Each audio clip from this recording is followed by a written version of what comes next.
হঠাৎ ঘুম ভেঙে যায়। চোখ মেলে দেখি রাফসানের বুকের উপরে। আমি তার বিয়ে করা বউ, তার অধিকার আছে আমার উপর। তাই কিছু না বলে নীরব ছিলাম। রাফসান তার শারীরিক চাহিদা মিটিয়ে কিছু না বলেই এক পাশ ফিরে আবার ঘুমিয়ে পড়ল। মাসখানেক আগের ঘটনা। মামা, ওদিকে দেখো, তোমার মাল আসতেছে। আরে মাল বলিস কেন? ভাবি ডাক, তোদের ভাবি হবে। তখনই সবগুলো ছেলে অট্টহাসি দিয়ে উঠল। আমি ভয়ে ভয়ে হাঁটছিলাম। যত কাছে যাচ্ছি ততই ভয়ে কুঁকড়ে যাচ্ছি। ওরা প্রতিদিন স্কুলের মোড়ে দাঁড়িয়ে থাকবে আর মেয়েদের উত্ত্যক্ত করবে। ওদের বিরুদ্ধে কথা বলার সাহসটুকু কারো নেই, কারণ ওরা এলাকার সন্ত্রাসী হিসেবে পরিচিত। ক্ষমতাশালী হওয়ায় প্রশাসনও এদের পক্ষে। আমি তানিয়া, নবম শ্রেণীতে পড়ি। 3 ভাই বোনের মধ্যে আমি সবার ছোট, সেই হিসাবে সবার আদরের। ছোটবেলা থেকেই পড়াশোনায় খুব ভালো, তাই বাবা মা আমাকে নিয়ে বড় বড় স্বপ্ন দেখতে থাকেন। আমিও তাদের স্বপ্ন পূরণ করতে বদ্ধপরিকর ছিলাম। বাবা অনেক কষ্ট করে সংসার চালাতেন, কিন্তু সেই কষ্ট কখনো আমাদের গায়ে পড়তে দিত না। আমার গানের কণ্ঠ অনেক ভালো ছিল, আর যেটা আমার জীবনের কাল হয়ে দাঁড়ালো। প্রতি বছর আমাদের স্কুলে খেলাধুলা ও ক্রীড়া প্রতিযোগিতামূলক একটা অনুষ্ঠান হয়। সেখানে স্কুলের ছাত্র ছাত্রী, শিক্ষক শিক্ষিকা ছাড়াও বাইরের মানুষও দর্শক হিসেবে থাকে। তেমনি এক অনুষ্ঠানে গান গেয়েছিলাম। তারপর থেকে একদিনও শান্তিতে স্কুলে যেতে পারিনি। এলাকার কয়েকটা সন্ত্রাসী ক্ষমতাবান ছেলে প্রতিদিন স্কুলের মোড়ে দাঁড়িয়ে থাকতো, যারা প্রথম প্রথম আমার সাথে ভালো ব্যবহার করত। এক পর্যায়ে ওদের মধ্যে একজন আমাকে প্রেমের প্রস্তাব দেয়, যেটা প্রত্যাখ্যান করার পর থেকে তারা প্রতিদিনই আমাকে উত্ত্যক্ত করতে থাকে। আমার স্কুলে যেতে খুব ভয় লাগতো, তবুও যেতাম বাবা মায়ের স্বপ্ন পূরণ করব বলে। কিন্তু দিনে দিনে ওদের অত্যাচার আমাকে বিষিয়ে তুলেছিল। বাবা মা কেউ বলতে পারছিলাম না, বললে আমার স্কুল যাওয়া বন্ধ করে দেবে। বাবা মা যেন এসব জানতে না পারে তার সব রকম চেষ্টা করেছিলাম, কিন্তু সত্য কখনো চাপা থাকে না। একদিন বাবা আমাকে এগিয়ে দিতে এসে সব জেনে যায়। যে ভয় করছিলাম তাই হলো, আমার পড়ালেখা বন্ধ করে দেয়। কিন্তু তাতেও কোনো লাভ হয়নি। ছেলেগুলো আমাদের বাড়িতে এসে বাবা, ভাই এবং আমাকে হুমকি দিতে থাকে। উপরন্ত না দেখে ভাই আর বাবা আমার বিয়ের জন্য উঠে পড়ে লাগে। আমি জানি আমার পরিবার পরিস্থিতির শিকার হয়ে এরকম পদক্ষেপ নিচ্ছে। কিছুদিনের মধ্যেই ছেলে জোগাড় হয়ে যায়। ভাগ্যকে জোর করে মেনে নিতে হলো। খুব কেঁদেছিলাম। নিয়তির লিখন মুছে ফেলা যায় না। এক সন্ধ্যায় ঘরোয়া পরিবেশে আমার বিয়ে হয়ে যায়। আমার স্বামীর নাম রাফসান। ওর নাম ছাড়া আর কিছুই জানতাম না। সেদিনই রাফসান আমাকে ওদের বাড়িতে নিয়ে আসে। ফুল দিয়ে সাজানো একটা খাটের উপর বসে আছি। এই বাড়ির কিছু মহিলা আমাকে এই ঘরে রেখে চলে গেল। অবশ্য যাওয়ার আগে বলে গেছে, রাফসানের ঘরে ঢুকলেই ওকে যেন পা ছুঁয়ে সালাম করি। আমি অপেক্ষায় আছি কখন ও আসবে। মনে মনে সিদ্ধান্ত নিলাম ওকে আমার পড়ালেখার ইচ্ছার কথা বলবো। আমি পড়ালেখা করতে চাই। রাফসান কি আমাকে বুঝবে, মেনে নিবে আমার ইচ্ছে? এসব ভাবছিলাম। হঠাৎ দরজায় ঠকঠক আওয়াজ হওয়ায় বুঝলাম উনি আসছে। খাট থেকে উঠে সালাম করতে যেতেই উনি বলল, হয়েছে হয়েছে, অত সালাম করতে হবে না। ওনার এমন কথায় খুব কষ্ট পেয়েছিলাম, কিন্তু পরক্ষণে ভাবলাম বিয়ের ঝামেলা গেছে, তাই হয়তো মেজাজ খিটখিটে। আমি এসে আবার খাটে বসলাম। রাফসান কিছু না বলেই ফ্রেশ হয়ে চলে গেল। ওয়াশরুম থেকে ফিরেই বলল, তুমি এখনো ঘুমাওনি? জেগে আছো কেন? কিছুই বললাম না। অনেক স্বপ্ন ছিল এই রাতটাকে নিয়ে। আমার ইচ্ছের কথাটাও চাপা রাখলাম। রাফসানের কিছু না বলেই খাটের এক পাশে শুয়ে পড়ল, আর আমি খাটের এক পাশে তখনও বসেছিলাম। চোখ দিয়ে অনবরত পানি পড়তেই লাগলো। কখন যে ঘুমিয়ে পড়লাম জানি না। হঠাৎ ঘুম ভেঙে যায়। চোখ মেলে দেখি রাফসানের বুকের উপরে। আমি তার বিয়ে করা বউ, তার অধিকার আছে আমার উপর। তাই কিছু না বলে নীরব ছিলাম। রাফসান তার শারীরিক চাহিদা মিটিয়ে কিছু না বলেই এক পাশ ফিরে আবার ঘুমিয়ে পড়ল। চোখ বুজে নিজের ভাগ্যকে মেনে নিলাম। সকালে ঘুম ভাঙতেই পাশে চেয়ে দেখি রাফসান নেই। আমি ফ্রেশ হয়ে হালকা সবুজ রঙের একটা শাড়ি পরে রান্নাঘরের দিকে যাচ্ছিলাম। ঠিক তখনই রাফসান আমার পাশ কেটে চলে গেল। ভেবেছিলাম রাতে কোনো ঝামেলার কারণে কথা বলেনি, এখন বলবে, কিন্তু ওর আমার প্রতি কোনো আগ্রহই নেই। মন ভালোর অভিনয় করে রান্নাঘরে গেলাম। আমাকে দেখেই একটা মহিলা বলল, বৌমা, ঘুম ভেঙেছে তাহলে? রাফসান কোথায়? বুঝলাম উনি আমার শাশুড়ি। ওনাকে বললাম, মা, রাফসান ঘরেই আছে। শাশুড়ি মা হাসি মুখে আমার হাতে নাস্তার ট্রে এগিয়ে দিতে দিতে বলল, এই নাও মা, এগুলো রাফসান আর তোমার জন্য। হাত বাড়িয়ে নাস্তার ট্রে নিলাম। সেই সাথে অবাক হলাম, এই বাড়িতে সবাই কি আলাদা আলাদা নাস্তা করে নাকি? নাস্তার ট্রে নিয়ে রুমে ঢুকতেই দেখি রাফসান কি যেন ভাবছে। হালকা হেসে বললাম, এই নিন আপনার নাস্তা। রাফসান একবার আমার দিকে চেয়ে কিছু না বলেই খেতে শুরু করলো। একবারও বলল না আমি খেয়েছি কিনা। আমি দাঁড়িয়ে দাঁড়িয়ে ওর খাওয়া দেখছি। খাওয়া শেষে উঠে চলে গেল। কেন জানি না চোখ দিয়ে এক ফোঁটা পানি গড়িয়ে পড়ল। হঠাৎ মোবাইলে রিং হতে স্ক্রিনে চেয়ে দেখি আননোন নাম্বার। রিসিভ করিনি, কিন্তু অনেকবার রিং হওয়াতেই রিসিভ করলাম। রিসিভ করতেই ওপাশ থেকে একটা ছেলে হুমকি দিয়ে বলল, আমাদের ভয়ে বিয়ে করেছিস, এখন দেখব সংসার কি করে করিস, আর তোর জামাইকে সাবধানে থাকতে বলবি। এই বলে লাইন কেটে দিল। ঠিক তখনই রাফসান রুমে ঢুকলো। আমি কারো সাথে কথা বলছি দেখে জিজ্ঞেস করলো, কে ফোন করলো? ফোনের ওপাশের মানুষটার কথায় আমি বাকরুদ্ধ হয়ে গেছিলাম। রাফসানকে কি বলবো বুঝতে পারছিলাম না। আমার নীরবতা দেখে রাফসান এগিয়ে এসে আমার হাত থেকে মোবাইলটা নিয়ে দেখলো আননোন নাম্বার। আমি তখনই চুপ ছিলাম। ভেবেছিলাম রাফসান আমাকে বুঝবে, কিন্তু আমাকে আশাহত করে রাফসান কিছু না বলেই আমার গায়ে কষে এক চড় দিল। চড়ে তোর সামলাতে না পেরে আমি বেডে পড়ে গেলাম। রাফসান তখন বলতে শুরু করলো, মাগি, গতকালই আসলি এই বাড়িতে, আর আজকেই অন্য কারো সাথে কথা বলা শুরু করে দিলি। আরো বিশ্রীভাবে কিছুক্ষণ গালিগালাজ করে রুম থেকে বেরিয়ে গেল। এত কিছু হয়ে গেল, কিন্তু শ্বশুর শাশুড়ি একবারের জন্য উকি মেরে দেখলেন না, কিংবা জিজ্ঞেস করলেন না কি হয়েছে। খুব অদ্ভুত লাগছিল এই বাড়িতে এবং এই বাড়ির মানুষগুলোকে। ভেবেছিলাম রাফসানকে আমার সব সমস্যার কথা খুলে বলবো, আমার পড়ালেখার ইচ্ছের কথা বলবো, কিন্তু না, এসব কিছুই বলা যাবে না এই মানুষটাকে। যে মানুষটা আমাকে গতকাল বিয়ে করে আজকেই গায়ে হাত তুলতে পারে, সে মানুষটার কাছে আমার কোনো ইচ্ছে পূরণ হবে না বুঝে গেছিলাম। আয়নার সামনে দাঁড়িয়ে নিজেকে দেখতে লাগলাম। বিয়ের আগে আয়নায় নিজেকে দেখে দেখে বলতাম, এই আমি একদিন অনেক বড় হব। আর এখন আয়নার ডান গালে খেয়াল করলাম 5 আঙুলের দাগ বসে রয়েছে। সবই নিয়তি, নিয়তির লিখন, কোনোভাবেই মুছে যাবার নয়। চোখ টিপে টপ টপ করে অনবরত পানি পড়ছে। শাওরি মার বৌমা বৌমা ডাক শুনে আসছি মা বলে কোনো রকমে চোখ মুছে চলে গেলাম।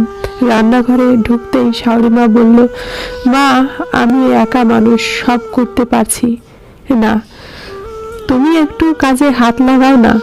বাড়িতে কিছুক্ষণ আগে এত বকাবকি হলো, সে বিষয়ে কিছুই জিজ্ঞেস করলো না। আমি শাওরি মায়ের কথা মতো তরকারি কাটতে বসলাম। রান্না শেষে আমি আমার রুমে চলে এসে রাফসানের অপেক্ষায় বসে আছি। ও আসলো, একসাথে দুপুরের খাবার খাবো। দুপুর গড়িয়ে বিকেল হতে চলল, রাফসানের আসার কোনো খবর নেই। মোবাইলটা হাতে নিয়ে ভয়ে ভয়ে রাফসানের নাম্বারে তুলে কল দিলাম। রিসিভ করে গম্ভীর গলায় বলল, কে? আমি অবাক হলাম নিজের বিয়ে করা বউয়ের নাম্বার সেভ করা না দেখে। আস্তে করে বললাম, আমি তানিয়া। ভেবেছিলাম সকালের জন্য রাফসান অনুতপ্ত হয়ে কিছু বলবে, কিন্তু না। আমাকে বলল, এই মাগি, ফোন করলি কেন? তুই জানিস না আমি এখন ব্যস্ত আছি, ফোন রাখ বলে লাইন কেটে দিল। রাফসানের এরকম ব্যবহার বাকরুদ্ধ হয়ে গেলাম। নীরব কান্না জানান দিচ্ছিল আমার কষ্টকে।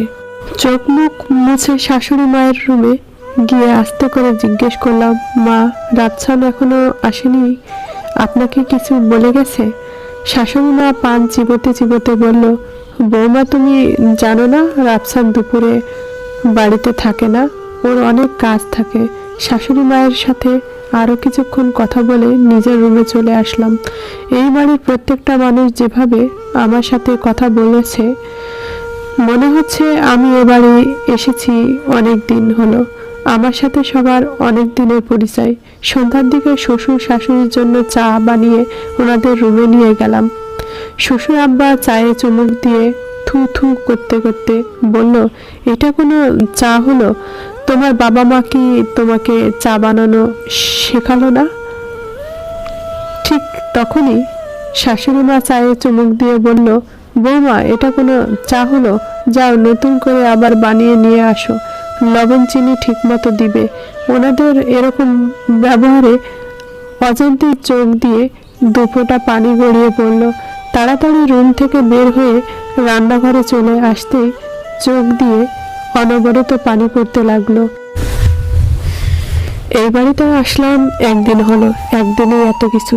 বাবা মাকেও কিছু বলতে পারছি না। বললে ওনারা কষ্ট পাবেন, চিন্তা করবেন। বাবার বাড়িতে যাওয়ারও উপায় নেই ওই ছেলেগুলোর জন্য। আবার চা বানিয়ে শ্বশুর শাশুড়ির রুমে দিয়ে আসলাম। রাত 10টার বেশি বাজে, কিন্তু রাতছান এখনো বাসায় আসেনি। চিন্তা হচ্ছিল খুব, কিন্তু কলও করতে পারছি না, কিংবা শাশুড়ি মাকেও যে জিজ্ঞেস করব সেটাও পারছি না। দুশ্চিন্তার মধ্যে রাত 11টার বেশ কিছুক্ষণ পরে রাফসান বাসায় আসলো। বাসায় এসে আমাকে কিছু না বলেই টাওয়েল নিয়ে ওয়াশরুমে চলে গেল। ও ওয়াশরুমে যেতেই আমি টেবিলে খাবার সাজিয়ে রাখলাম। ওয়াশরুম থেকে ফিরেই রাফসান খেতে বসে গেল, কিন্তু এবারও একটা বার জিজ্ঞেস করলো না আমি খেয়েছি কিনা। নিজের মতো খেয়ে বেডরুমে চলে গেল। খাওয়ার মাঝে একবার জিজ্ঞেস করলাম তরকারি ভালো হয়েছে কিনা, কিন্তু কোনো উত্তর পেলাম না। রাফসান যাবার পর আমিও খাবার খেয়ে বেডরুমে চলে আসলাম। বেডরুম ঢুকতেই দেখি রাফসান খাটে আজ শুয়ে আছে। আমি জিজ্ঞেস করলাম, আপনার শরীর ভালো? চা দি করে দিব? রাফসান মাথা নাড়িয়ে না বলল। না বলাতে আমি ড্রেসিং টেবিলের সামনে মাথা আঁচড়াতে বসে পড়লাম। কিছুক্ষণ পর রাফসান আস্তে ডেকে বলল, তানিয়া, এদিকে আসো। ওনার এরকম ডাকে আমার খুব ভালো লাগছিল। মনের মধ্যে কেমন যেন একটা ভালো লাগা ছুঁয়ে গিয়েছিল। আমি ওনার কাছে যেতেই বলল, আমাকে কখনো কল করবে না, বাইরে আমি অনেক ব্যস্ততার মাঝে মধ্যে থাকি। আবারও বলছি, আমাকে কল দিয়ে বিরক্ত করবে না, মনে থাকবে। ওনার এরকম কথায় নিচের দিকে তাকিয়ে সম্মতি জানালাম। আর কিছু না বলেই রাফসান শুয়ে পড়ল। আমি এক মুহূর্ত দেরি না করে ওয়াশরুমে গিয়ে চলে গেলাম। ট্যাপ ছেড়ে দিয়ে কাঁদতে লাগলাম। বিধাতা কেন আমার ভাগ্যে এমন বানিয়েছেন। ওয়াশরুম থেকে ফিরে শুয়ে পড়লাম। মাঝরাতে কারো স্পর্শে ঘুম ভেঙে গেল। চোখ মেলে দেখি রাফসান। কিছুই বললাম না। আমি জানি এখন কি হবে। সারা রাত চলল রাফসানের পুরুষত্বের খেলা। নিজের শারীরিক চাহিদা মিটিয়ে এক পাশ ফিরে আবার ঘুমিয়ে পড়ল। একবারও জিজ্ঞেস করলো না আমি কি চাই। যে মানুষটা আমার সাথে ঠিকমতো একটু কথা বলল না, সেই মানুষটা আমার উপর অধিকার খাটাতে একটুও ভাবলো না। রাতে আর ঘুম হয়নি। সারা রাত ফুপিয়ে ফুপিয়ে কেঁদেছি। সকাল হতেই ফ্রেশ হতে চলে গেলাম। ওয়াশরুম থেকে ফিরে দেখি রাফসান তখনও ঘুমিয়ে আছে। ঘুমন্ত অবস্থায় মানুষের মুখ কত নিষ্পাপ দেখায়।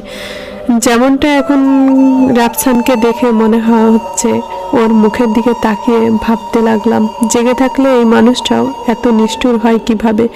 এত নিষ্ঠুর হওয়ার কারণ কি? পরক্ষণে ভাবলাম এর পিছনের কারণ আমাকে খুঁজে বের করতেই হবে। আরও কতক্ষণ রাফসানের মুখের দিকে তাকিয়ে থেকে রান্নাঘরের দিকে পা বাড়ালাম। খুব সকাল, মা এখনো ঘুম থেকে ওঠেনি, তাই রান্নাঘরে না গিয়ে ছাদে চলে গেলাম। বা ছাদটা তো অনেক সুন্দর। এখানে একটা বাগান করলে ভালোই দেখাবে। ছাদের রেলিং ধরে দূরে তাকিয়ে দেখছিলাম ভোরের মিষ্টি আলো উপভোগ করতে করতে ভাবলাম মানুষের জীবনটা কত অদ্ভুত। হঠাৎ কোথা থেকে কোথায় জীবন হারিয়ে যায়। হঠাৎ কারো গলায় হালকা কাশির শব্দ শুনতে পাই, ফিরে তাকাতেই দেখি একটু দূরে অন্য বিল্ডিং এর ছাদ থেকে একটি ছেলে আমার দিকে তাকিয়ে আছে। আমি তাকাতেই ছেলেটা মুখ ফিরিয়ে নিল। আমিও ছাদ থেকে নিচে চলে আসলাম।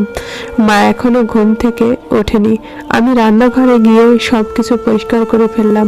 তারপর নাস্তা বানিয়ে টেবিলে নিয়ে রাখলাম। টেবিলের উপর নাস্তা সাজিয়ে রাখার সময় মা ঘুম থেকে উঠে এসে বলল, বৌমা বৌমা করছো কি? নাস্তা টেবিলে সাজিয়ে রাখতে কে বলল? যাও রাফসানের আব্বুর নাস্তা রুমে দিয়ে আসো, আর রাফসানের নাস্তা রেডি করে ওর রুমে নিয়ে যাও। আমি মাকে বললাম, মা সবাই মিলে একসাথে নাস্তা করি। মা তখন ধমক দিয়ে বলল, যা বলছি তাই করো, বেশি কথা বলবা না। মন খারাপ করে বাবার রুমে নাস্তা রেখে রাফসানের জন্য নাস্তা নিয়ে গেলাম। রাফসান ঘুম থেকে উঠলো, ফ্রেশ হয়ে না হয়েই বেডে বসে রইল। আমি জিজ্ঞেস করলাম, কিছু লাগবে? রাফসান বলল, টাওয়েলটা কোথায়? আমি টাওয়েল এগিয়ে দিতেই সেটা নিয়ে ওয়াশরুমে চলে গেল। ওয়াশরুম থেকে ফিরেই রাফসান বলল, চা কোথায়? আমি বললাম, নাস্তা করুন, আমি চা করে আনছি। এক ঝাটকায় নাস্তা মেঝেতে ফেলে দিয়ে জোরে বলল, তুই জানিস না আমি সকালে চা খাই? গতকালও চা না দিয়েই নাস্তা দিয়েছিলি। মা মা বলে শাশুড়ি মাকে ডাকতে লাগলো। মা রুমে আসতেই রাফসান বলল, মা তুমি এটা কাকে নিয়ে এসেছো? মা তখন আমার দিকে চেয়ে বলল, বৌমা কি হয়েছে? আমি কান্নারত মুখে মাকে সব বললাম। সব শুনে মা ধমক দিয়ে বলল, এসব তুমি জানো না। রাফসান কি পছন্দ করে না করে এসব তোমার জানার দরকার না। তোমাকে এই জন্যই এই বাড়িতে আনতে চাইনি, কিন্তু তোমার বাবা আর ভাইয়ের জন্য আনতে হলো। এসব জেনে নিবা। আর যাও চা করে আনো।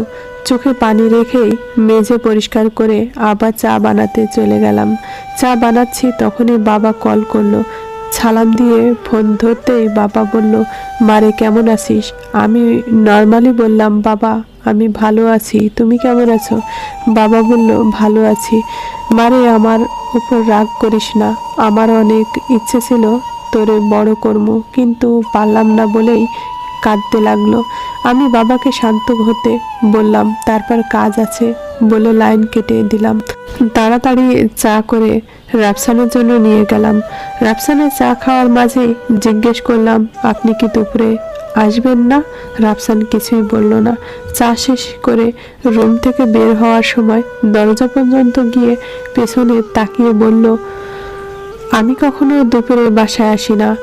আমার সব কিছু মায়ের কাছ থেকে জেনে নিবি, আর কখনো আমাকে জিজ্ঞেস করবি না বলেই হনহন করে চলে গেল। আমি চুপ করে বেডে বসে পড়লাম। দুদিনই এই বাড়ির অনেক কিছু জানা হয়ে গেছে। একটা জিনিস স্পষ্ট বুঝলাম, সেটা হলো এই বাড়িতে আমাকে সব সময় মন খারাপ করেই থাকতে হবে। আমার ইচ্ছের কোনো দাম নেই এই বাড়িতে।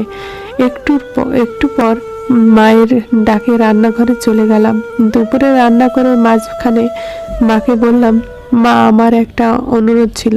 মা বলল, কি হয়েছে বলো? আমি বললাম, মা ছাদের উপরে বাম পাশে আমি একটা ছোট ফুলের বাগান করতে চাই। বাগান করা আমার খুব শখ। মা তখন বলল, ঠিক আছে করো, কিন্তু ছাদে গিয়ে পড়ে থাকলে হবে না। এই দুদিনেই মায়ের এই কথাটায় অনেক খুশি হলাম।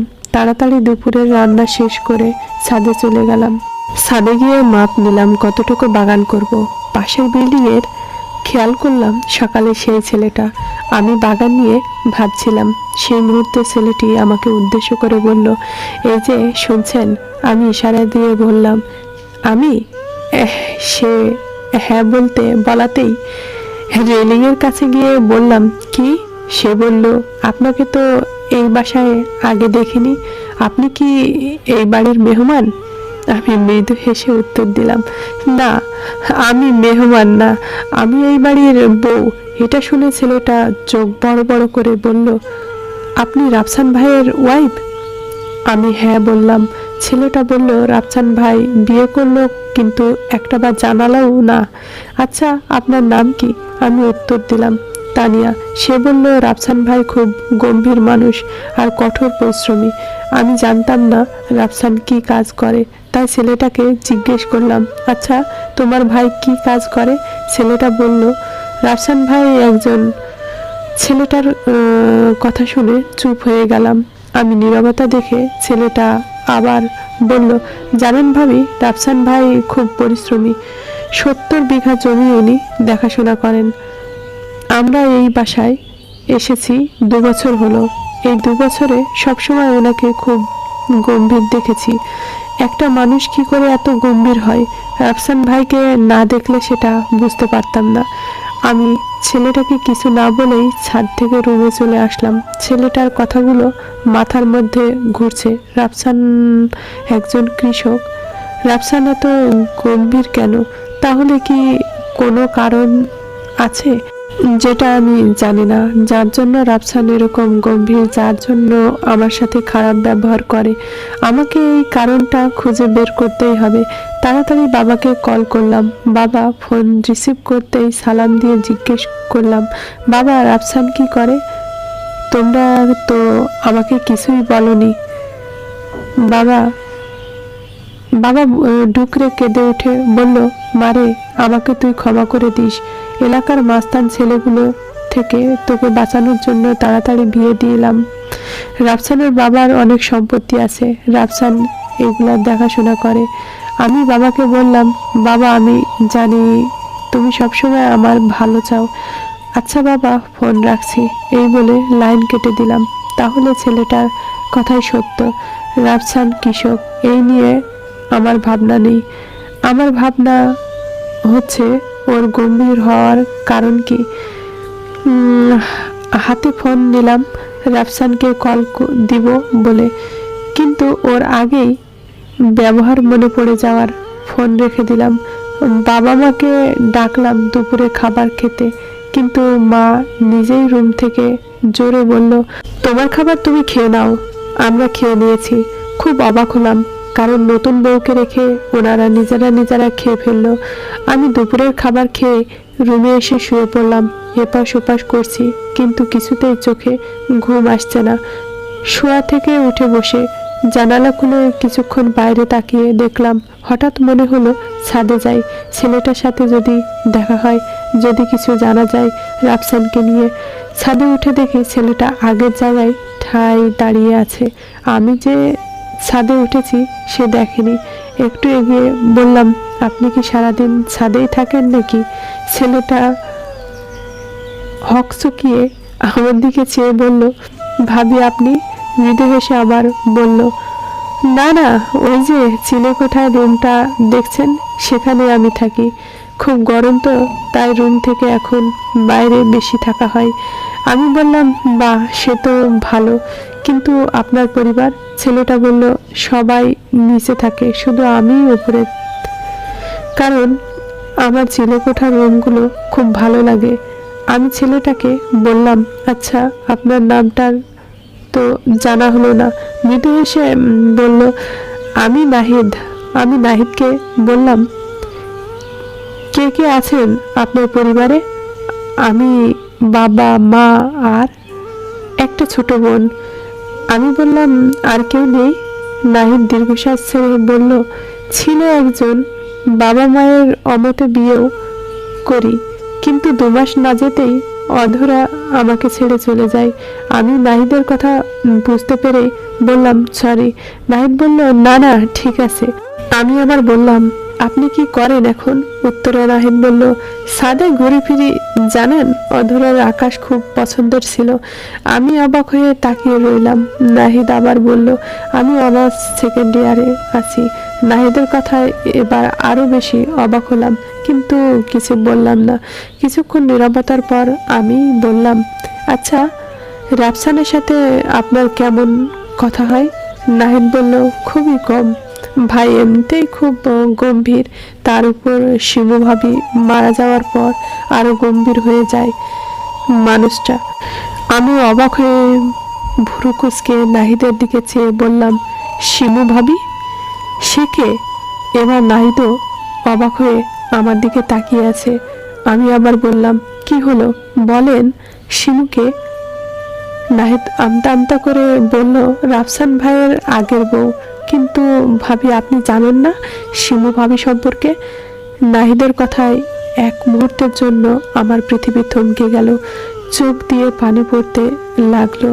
নাহিদ কিছু বলতে যাচ্ছিল, কিন্তু এক দৌড়ে আমি নিচে চলে আসলাম, বালিশের মাথা গুজে কাঁদতে লাগলাম। বিধাতা কেন আমার জীবনটাকে এমন করেছেন? কি পাপ করেছি আমি? সন্ধ্যার দিকে নাস্তা রেডি করে বাবা মায়ের রুমে দিয়ে আসলাম। নিজের রুমে এসে ভাইয়াকে কল দিলাম। কল রিসিভ করতেই ডুকরে কেঁদে উঠলাম। ভাইয়া বলল, কি হলো তানিয়া, কাঁদছিস কেন? আমি বললাম, ভাইয়া তোমরা আমাকে এই কোথায় রেখে গেলে? ভাইয়া বলল, কি হলো বোন আমার, সব কিছু খুলে বল। আমি তখন সব বললাম, আর এও বললাম বাবা টেনশন করবে বলে বাবাকে বলিনি, আর ভাইয়াও যেন বাবাকে না বলে। সব শুনে ভাইয়া চুপ করেছিল। আমি আবার বললাম, ভাইয়া কিছু তো বলো। ভাইয়াও তখন কেঁদে ফেললো, কেঁদে কেঁদে বলল, বোনেরে আমাদের ক্ষমা করে দিস। আমরা জানতাম রাফসানের আগে একবার বিয়ে করেছিল, কিন্তু এটা জানতাম না ও এত নিষ্ঠুর, আমাদের মতো গরিবের মান বাঁচাতে হঠাৎ বাবা আর আমি তোকে বিয়ে দিয়ে দিই রাফসানের কাছে। আমাদের মতো অসহায়দের মুখ বুঝে সব সহ্য করতে হয়। তুই রাফসানের মন জয় করার চেষ্টা করিস, যদি ভালো হয়ে যায় ও। ভাইয়া রাখি বলে লাইন কেটে দিল। আমি স্তব্ধ হয়ে বসে রইলাম। বাবা আর ভাই জেনে শুনে আমাকে এখানে বিয়ে দিল।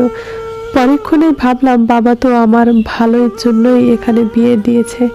বাবা তো জানতো না রাফসান এরকম। চোখ মুছে মনে মনে সিদ্ধান্ত নিলাম, যা করার আমাকেই করতে হবে, যে করেই হোক রাফসানের মন জয় করতে হবে। কিন্তু শিমুর কি হলো, কিভাবে ভেঙে গেল সেই সংসার, আমার এসব জানতে হবে। কাল সকালে নাহিদ থেকে জানতে হবে সব। রাত 9টার পর কলিং বেল বেজে উঠল। দরজা খুলে দেখি রাফসান আমাকে কিছু না বলে ভিতরে ঢুকে সোজা বেডরুমে চলে গেল। ওকে দেখে স্বাভাবিক মনে হচ্ছিল না, তাই শিওর হওয়ার জন্য কাছে যেতেই বুঝলাম রাফসান ড্রিঙ্কস করেছে। সোজা বেডে এসে শুয়ে পড়ল। আমি ওকে খাটের এক পাশে শুয়ে দিলাম। রাতে বাবা মায়ের রুমে খাবার দিয়ে এসে খাবার খেয়ে বেডে এসে শুয়ে পড়লাম। এপাশ ওপাশ করছি, কিন্তু ঘুম আসছে না। হঠাৎ কি মনে করে রাফসানের ফোন হাতে নিলাম। মেসেজ বক্সে ঢুকে দেখি লতা নামের কারো সাথে রাফসানের কনভারসেশন। ভালো করে দেখে বুঝলাম বিয়ের আগ থেকেই লতার সাথে রাফসানের কথা হয়। মাথা ঝিম ধরে গেছে। নাহিদ তো বলল শিমু মারা যাবার পর থেকে রাফসান এমন গম্ভীর, কিন্তু এই গম্ভীর মানুষটা আড়ালে আরেকজনের সাথে দিব্যি কিভাবে কথা বলে যাচ্ছে? তাহলে কি রাফসানের গম্ভীর ভাব শুধু লোক দেখানো?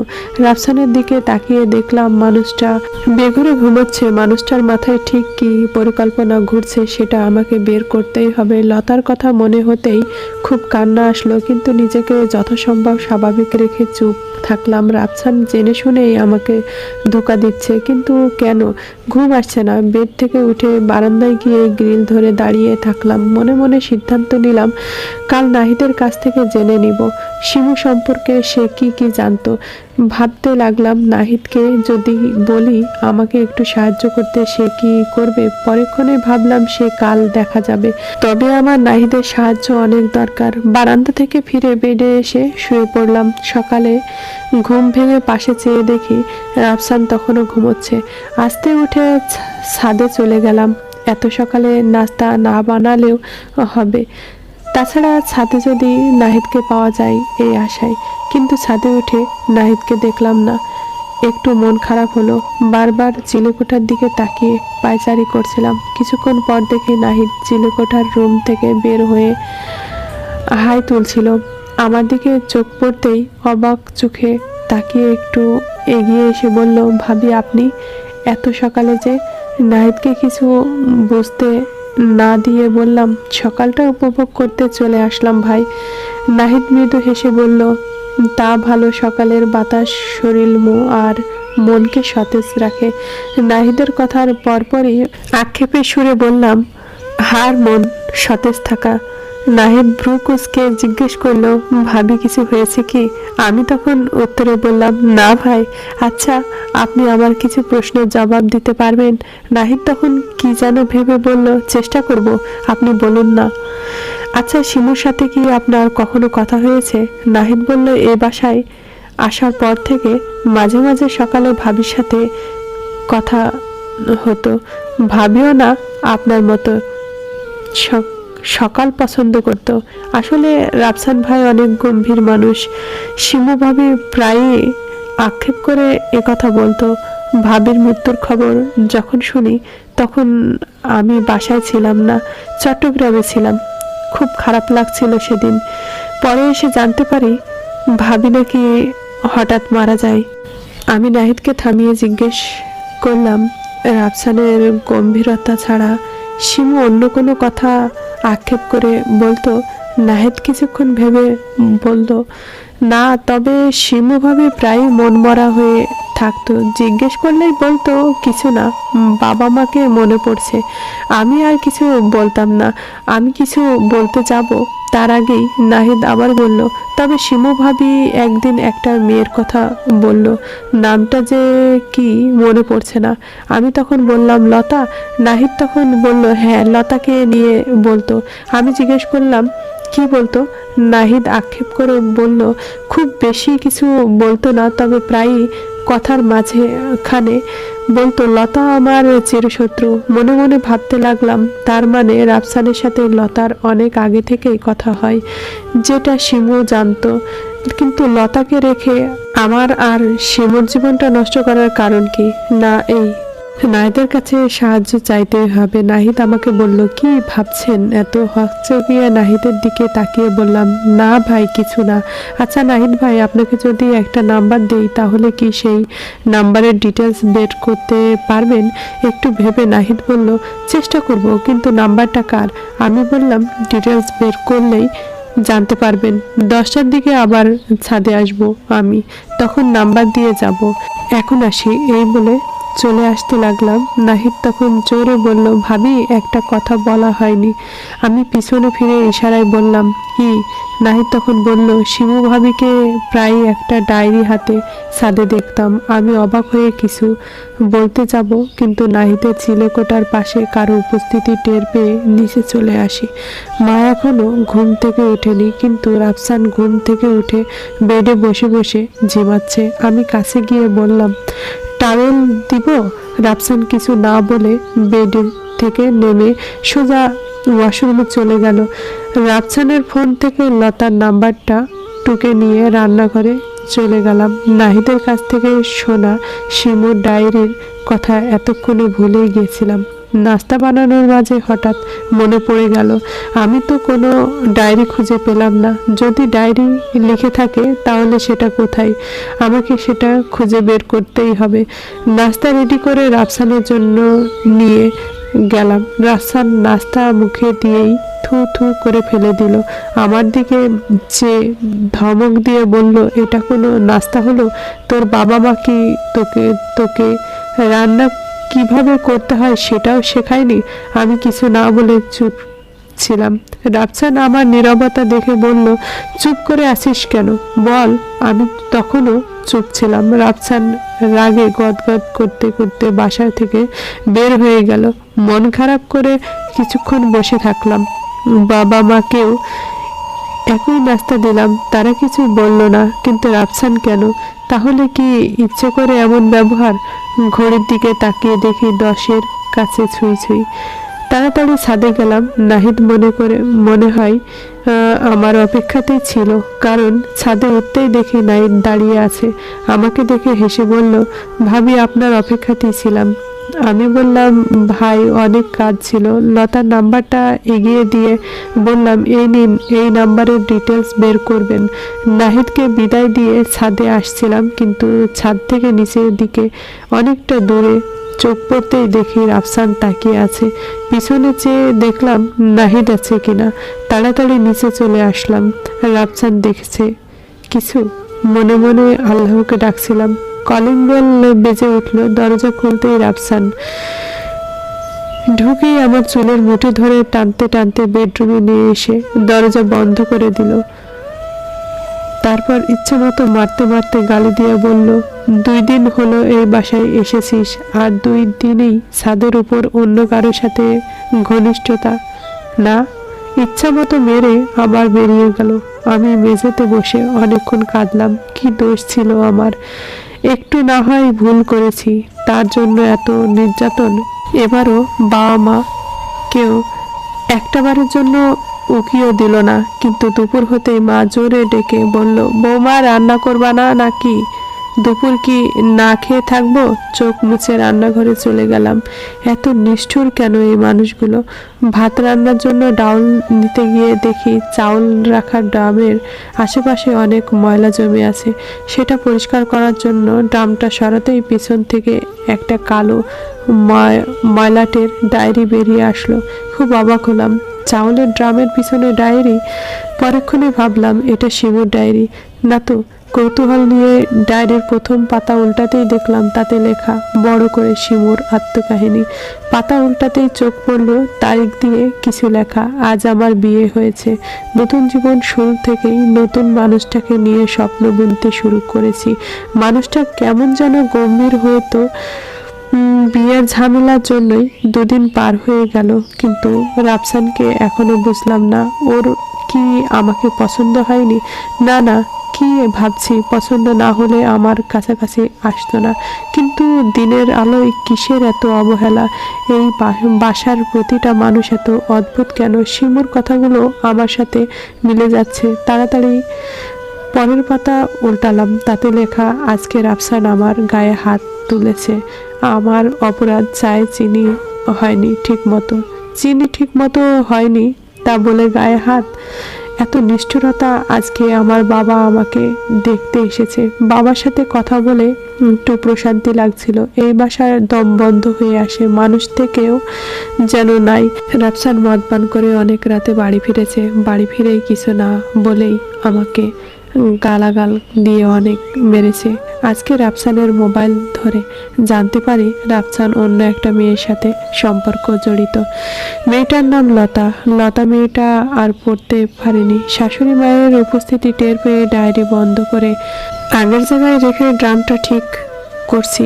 মা এসে বলল, কি ব্যাপার বৌমা, রান্না বাদ দিয়ে এসব কি করছো? আমি বললাম, মা এখনো অনেক ময়লা জমেছিল, তাই একটু পরিষ্কার করলাম। মা কপাল রাগ দেখিয়ে বলল, রান্না বাদ দিয়ে অত পরিষ্কার করতে হবে না, তাড়াতাড়ি রান্না করো। মা চলে গেল, আর আমি ভাবছি ডায়েরিটা নিয়ে। বাকি লেখাগুলো আমাকে পড়তেই হবে, এখন পড়া যাবে না। তাই রান্না শেষ করে ছাদে গিয়ে পড়ার মন স্থির করলাম। দুপুরে রান্না শেষ করে গোসল করে কাপড় নিয়ে ছাদে চলে গেলাম। অবশ্য গোসলের আগে লুকিয়ে লুকিয়ে রান্নাঘর থেকে ডায়েরিটা নিয়ে আসলাম।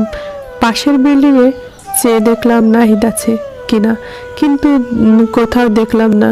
চিলেকোঠায়ও অনেকবার তাকালাম, সেখানেও নেই। ভালোই হলো, ডায়েরিটা পড়ার মাঝে কেউ ডিস্টার্ব করবে না। ছাদে এমন জায়গায় বসলাম যেন নিচে থেকে কেউ না দেখে। ডায়েরি খুলবো তার আগেই ফোন বেজে উঠলো। ভায়া কল করেছে। ভায়া এই অসময়ে কল? তাড়াতাড়ি ফোন রিসিভ করতেই ভায়ার কান্নার আওয়াজ শুনতে পেলাম। মনের মধ্যে ভয় ঢুকে গেল। ভায়া কি হলো, কি যে কাঁদছে? তাড়াতাড়ি জিজ্ঞেস করলাম, ভায়া কি হয়েছে, কাঁদছো কেন? ভায়া কাঁপা কাঁপা গলায় কাঁদতে কাঁদতে বলল, তানিয়া বাবা আর নেই। ভায়ার কথা শুনে স্তব্ধ হয়ে গেলাম। আমিও কাঁদতে লাগলাম। ছাদে বসে বসে অনেকক্ষণ কাঁদলাম। আমাকে তো এখন বাবার বাড়ি যেতেই হবে, কিন্তু কিভাবে যাব? তাড়াতাড়ি রাফসানকে কল করলাম। ফোন রিসিভ করতে রাফসান বলল, তোকে বলছি না আমাকে কল করবি না? হঠাৎ থেমে আমার কান্নার আওয়াজ শুনে বলল, কি হয়েছে, কাঁদছিস কেন? আমি কাঁপা কাঁপা কণ্ঠে বললাম, আমার বাবা আর নেই। আমার কথা শুনে রাফসান কিছুক্ষণ নীরব থেকে বলল, আচ্ছা আমি গাড়ি পাঠিয়ে দিচ্ছি, তুই যা। পরক্ষণেই আমি বললাম, আমি একাই যাব, আপনি যাবেন না? রাফসান আমাকে আশাহত করে বলল, না আমি যাব না, আমার কাজ আছে। কান্না চেপে আক্ষেপে সুরে বললাম, এতটা পথ আমি একা যাব? রাফসান বলল, গাড়ি পাঠিয়ে দিচ্ছি, যাওয়ার ইচ্ছে হলে যা, আমি রাখলাম। এই বলে লাইন কেটে দিল। একটা মানুষ এত নিষ্ঠুর হয় কি করে? ডায়েরিটা বন্ধ করে নিচে চলে আসলাম। ডায়েরিটা নিরাপদে রেখে বাবা মায়ের রুমে যেতেই মা বলল, কি হয়েছে, কাঁদছো কেন? মাকে বললাম, মা আমার বাবার আর নেই। বাবা মা তখন আমাকে বলল, রাফসানকে জানিয়েছো? রাফসান কি বলল? আমি বললাম, রাফসান গাড়ি পাঠাবে, আমাকে যেতে বলেছে, কিন্তু রাফসান যাবে না বলল। বাবা তখন বলল, তো যাও, তুমি রেডি হও গিয়ে। আমি আক্ষেপ করে বললাম, বাবা এতটা পথ আমি একা একা যাব? বাবা মা আমার দিকে চেয়ে কিছুক্ষণ কি যেন ভেবে বাবা বলল, ঠিক আছে, আমি তোমাকে নিয়ে যাব, যাও তাড়াতাড়ি রেডি হও, বেশি দেরি করবা না। আমি তাড়াতাড়ি রুমে এসে কাপড় চোপড় গোছাচ্ছি। বাবার কথা মনে পড়ে গেল। বাবা কত কষ্ট করে সংসার চালাতো, বড় ভাইয়ার পড়াশোনার খরচ চালাতো, না পেরে খুব কেঁদেছিল। কিন্তু আমার পড়ালেখার প্রতি তীব্র আগ্রহ দেখে কষ্ট করে বাবা আর ভাই পড়াশোনার খরচ চালিয়ে যাচ্ছিল। বাবাকে কথা দিয়েছিলাম একদিন আমি অনেক বড় হব, কিন্তু পারিনি বাবাকে দেওয়ার কথা রাখতে পারিনি সমাজে কিছু নোংরা ব্যবস্থার কারণে। মনে মনে বাবাকে বললাম, বাবা আমাকে তুমি ক্ষমা করে দিও। কাপড় চোপড় গুছিয়ে রেডি হয়ে গেলাম। গাড়ি চলে আসলো। বাবা ড্রয়িং রুম থেকে জোরে বলল, বৌমা তাড়াতাড়ি আসো, যেতে যেতে আবার দেরি হয়ে যাবে। মায়ের কাছ থেকে বিদায় নিয়ে গাড়িতে উঠে বসলাম। আমাদের বাড়ি যেতে 2 ঘন্টার মতো লাগবে। রাস্তায় আমার কান্না দেখে বাবা শুধু একবার বলল, কান্না থামিয়ে বাবার জন্য দোয়া করো। আবার কি মনে করে গাড়ি থামিয়ে একটা পানির বোতল কিনে এনে আমাকে দিল। বাড়িতে পৌঁছে কান্নায় ভেঙে পড়লাম। মা আমাকে জড়িয়ে ধরে বিলাপ করে কাঁদছে। ভাইয়াকে দেখলাম বাবা খাটিয়ার পাশে স্তব্ধ হয়ে বসে আছে। সন্ধ্যার কিছুক্ষণ পরেই বাবাকে শেষবারের মতো দেখলাম। জানাজা শেষে বাবাকে নিয়ে যাচ্ছে। আমার ভিতরে দুমড়ে মুচড়ে যাচ্ছিল। মা ততক্ষণে বিলাপ করে কেঁদেই যাচ্ছে। বাবাকে কবরে রেখে দূরে সবাই চলে গেল। ভাইয়াকে দেখলাম তখনও কবরের পাশে দাঁড়িয়ে আছে। আস্তে আস্তে বাড়ির আশেপাশে সবাই চলে গেল। রাতে শ্বশুর বাবাকে খাবার দিলাম। খাবার বেড়ে দেওয়ার মাঝে বাবা বলল, আমরা কালই চলে যাব। আমি কিছু বললাম না। রাতে ভাইয়াকে একা পেয়ে বললাম, ভাইয়া কাঁদবেন না, শুধু বাবার জন্য দোয়া করবেন, আর আমি কাল সকালে চলে যাব। ভাইয়া অসহায় দৃষ্টিতে আমার দিকে চেয়ে বলল, কালই চলে যাবি? আমি নিচের দিকে তাকিয়ে মাথা নাড়ালাম। ভাইয়া আর কিছু বলল না। আমি মায়ের কাছে চলে এলাম। একটুও ঘুম হয়নি। মা আর আমি জেগে কাটিয়ে দিলাম সারা রাত। নামাজ পড়ে বাবার জন্য দোয়া করলাম। শেষ রাতে মাকে জড়িয়ে ধরে বললাম, মা আমি সকাল হতেই চলে যাব, আমি আবার আসব, মা তুমি নিজের খেয়াল রেখো। মা আক্ষেপ করে বলল, মারে আজকেই চলে যাবি? আরো 2টা দিন থেকে যা। আমি মাকে বললাম, আমি আবার আসব মা, কিন্তু আজকে আমাকে যেতে হবে। মা তখন আস্তে করে বলল, ঠিক আছে মা, আবার আসিস। সকাল হতেই বাবার সাথে চলে আসলাম।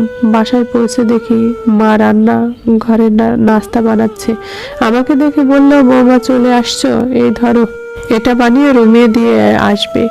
বাবা মারা গেল মাত্র আসলাম। এসবের দিকে ভ্রুক্ষেপ না করে শাশুড়ি মা এ কথা বলতে পারলো? নিয়তি মেনে নিয়ে নাস্তা বানাতে রুমে দিয়ে আসলাম। নিজের রুমে এসে বেডে বসলাম। ডায়েরিটা কি পড়বো, কিন্তু শরীর খুব খারাপ লাগছে। একটু কাত হয়ে শুয়ে উঠলাম।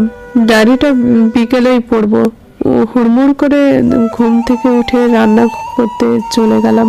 ভাবলাম দেরি হয়ে গেছে, কিন্তু ঘড়ির দিকে তাকিয়ে স্বস্তির নিঃশ্বাস ফেললাম। রান্না শেষ করে গোসল সেরে ছাদে চলে আসলাম। পাশের বিল্ডিং এর ছাদে তাকাতেই নাহিদকে দেখলাম। নাহিদ আমাকে বলল, ভাবি কেমন আছেন? আপনাকে গতকাল দেখলাম না। আমি বললাম, ভালো নাই ভাই, বাবা আমাকে ছেড়ে চলে গেছে। নাহিদ অবাক হয়ে আমার দিকে চেয়ে আসতে বলল, সরি। তারপর পরেই বলল, আপনার এখন বাড়িতে থাকা উচিত ছিল।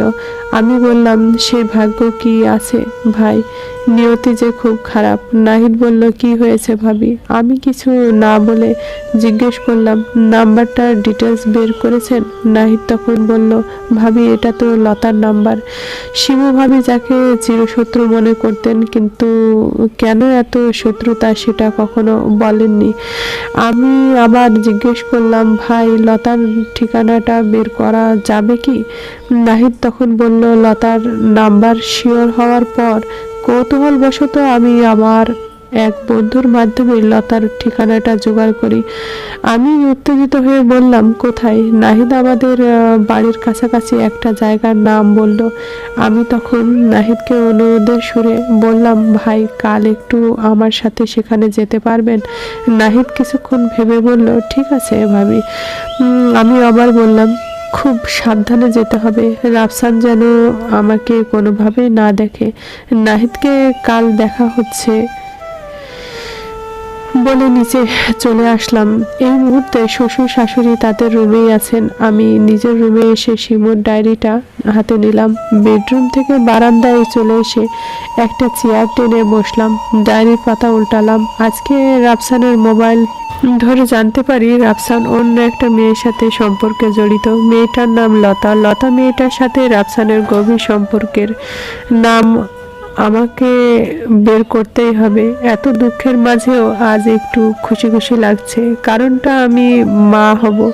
রাফসানকে এখনো কথাটা বলিনি, তবে বলবো। আজ রাফসানের মোবাইল ধরে জানতে পারি বিকেলেই রাফসান আর লতা বিয়ে করতে যাচ্ছে। খুব কাঁদলাম। রাফসান খুব ব্যস্ততা দেখিয়ে বেরিয়ে গেল। আজকে আর রাফসান বাসায় ফেরেনি, হয়তো লতার সাথেই আছে।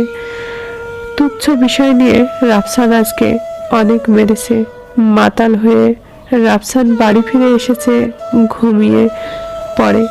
ওর মোবাইলের মেসেজ বক্সে ঢুকে অবাক হয়ে যায়। সেখানে লতার একটা মেসেজ ছিল, আমি কিছু বুঝি না রাফসান, তুমি যে করেই হোক শিমুকে বিদায় করো।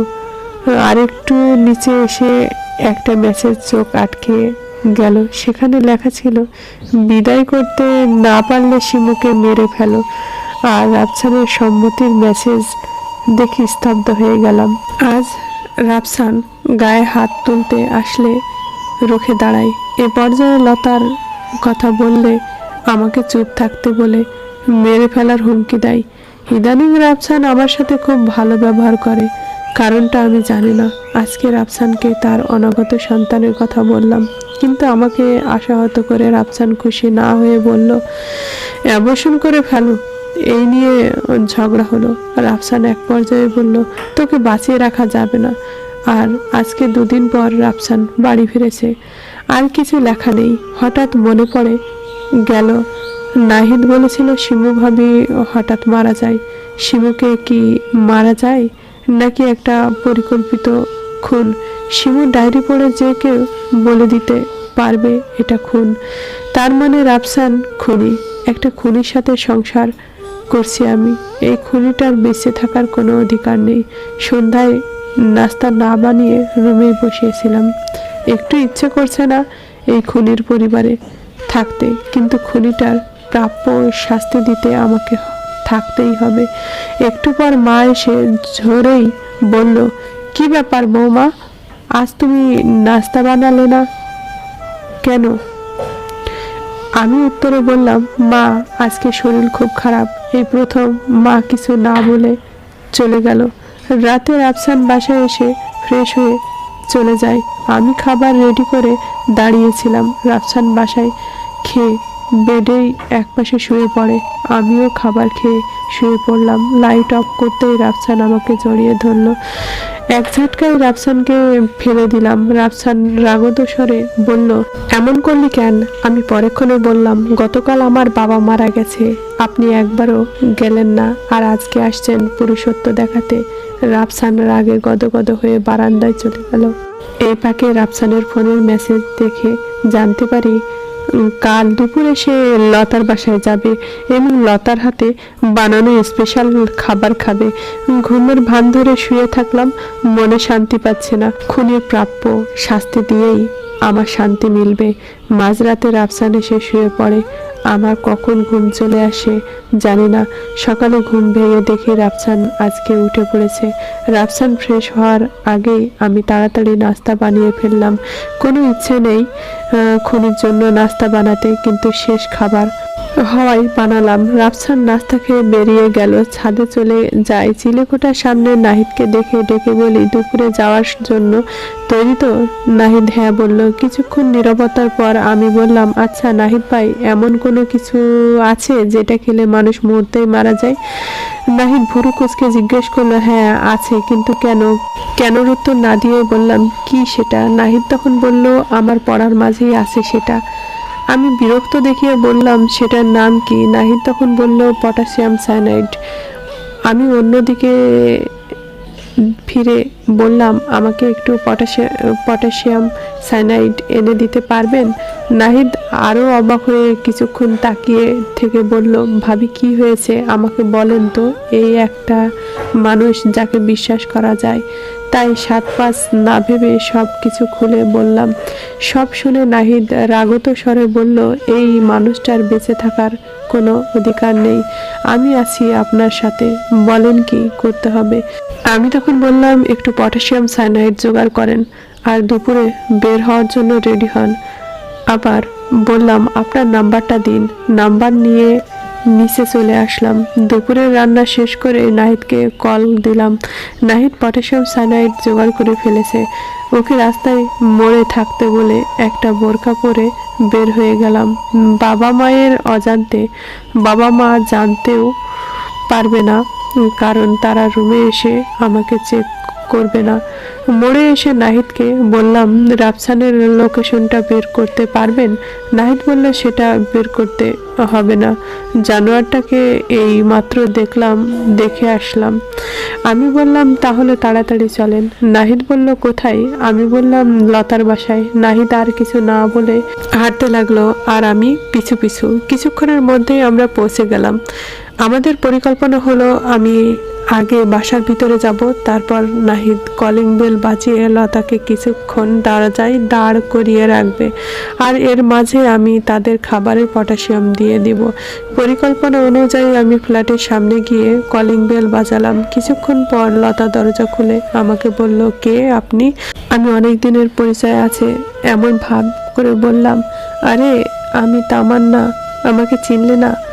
ভাইয়া কোথায়? এই বলে ভিতরে চলে আসলাম। লতা আমার পিছন পিছন এসে বলল, এই আপনি হুট করে বাসায় ঢুকে পড়লেন কেন? এর মাঝে কলিং বেল বেজে উঠল। লতা বলল, আমি আপনাকে মনে করতে পারছি না, আপনি বসুন, আমি দেখছি কে আসছে।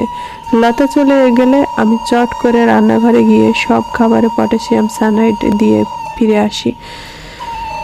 লতার আগে গদগদ করতে করতে বলল, কি সব মানুষ বাসার ঠিকানা না জেনেই অন্যের বাসায় চলে আসে। আমি মনে মনে বললাম, ভালোই বলেছেন নাহিদ ভাই। লতা এবার আমাকে বলল, এই আপনি কে এখন বলুন। আমি আবার বললাম, আমি তামান্না। রাজিয়া, তুই কি আমাকে চিনতে পারছিস না? লতা কপট রাগ দেখিয়ে বলল, আমি রাজিয়া না, আমি লতা। আমি তখন অবাক হওয়ার অভিনয় করে বললাম, সরি, কিন্তু আপনি দেখতে হুবহু আমার বান্ধবী রাজিয়ার মতো। আমি আপনাকে দেখে ভাবলাম রাজিয়া, তাই সারপ্রাইজ দিতে আসলাম। সরি আপু। লতা বলল, ঠিক আছে ঠিক আছে। আমি আবার সরি বলে বেরিয়ে আসলাম। মোড়ে এসে নাহিদ ভাইয়াকে বললাম, এখন শুধু জানোয়ারটার মৃত্যুর খবর শোনার অপেক্ষা। বাসায় চলে আসলাম। বিকেলের মায়ের কান্নার আওয়াজ শুনে রুমে গিয়ে জানতে পারি জানোয়ারটা মারা গেছে। মা বিলাপ করে বলতেছে, ওই মেয়েটাই আমার ছেলের খুনি, ওই মেয়েটাই আমার ছেলেকে খুন করলো। তার মানে লতার কিছু হয়নি। মায়ের কথা শুনে মন খারাপ হয়ে গেল, কিন্তু মনের মধ্যে এক প্রশান্তি বয়ে গেল। জানোয়ারটা তার প্রাপ্য শাস্তি পেয়েছে। আমিও কান্নার অভিনয় শুরু করলাম। রাফসানের মৃতদেহ এনে দাফন করা হলো। রাফসানকে মারার অপরাধী লতাকে গ্রেপ্তার করা হলো। 2 সপ্তাহ কেটে গেল। আমি মায়ের কাছে গিয়ে বললাম, মা, আমি বাসায় চলে যাচ্ছি, আমাকে ক্ষমা করে দিবেন। বাসা থেকে বেরিয়ে নাহিদকে কল দিলাম। ফোন ধরতেই বললাম, নাহিদ ভাই, আমি চলে যাচ্ছি, ভালো থাকবেন। নাহিদ কিছুক্ষণ নীরব থেকে বলল, আপনিও ভালো থাকবেন। নিয়তি আমাকে এত দূর নিয়ে এসেছে, জানি না আর কি কি অপেক্ষা করছে আমার জন্য। আমি ভাইয়াকে কল দিয়ে বললাম, ভাইয়া, আমি আসছি।